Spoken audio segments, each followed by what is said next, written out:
আজকে মা বানিয়েছে চিকেন ভাপা। বেশিরভাগ আমাদের বাড়িতে চিকেনের ঝোলটাই খাওয়া হয়, তাই মা আজকে একটু ডিফারেন্টভাবে ভাপা বানিয়েছে। আর পাঁচটা বাঙালি ফ্যামিলির মতো আমাদের বাড়িতেও সানডে করেই চিকেন হয়, কিন্তু আজকে আমার খুব চিকেন খেতে ইচ্ছা করছিল, তাই বাবা আজকে বাজার থেকে চিকেন নিয়ে এসছে। তোমরা কারা এভাবে ভাপা চিকেন খেয়েছো কমেন্টে অবশ্যই জানাবে। আর ভিডিওটা ভালো লাগলে লাইক কমেন্ট শেয়ার করে চ্যানেলটাকে সাবস্ক্রাইব করে পাশে থেকো।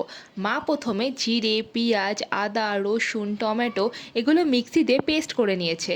এরপর চিকেনটাকে ম্যারিনেট করার জন্য লেবুর রস দিয়েছে। লেবুর রসটা দিলে ভালো করে চিকেন খাওয়ার পর ডাইজেস্ট হয়।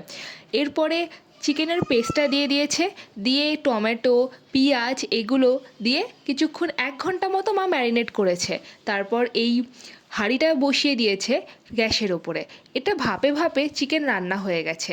লাস্টে মা কস্তুরি মেথি দিয়ে দিয়েছে। ভালো লাগলে অবশ্যই বাড়িতে ট্রাই করবেন।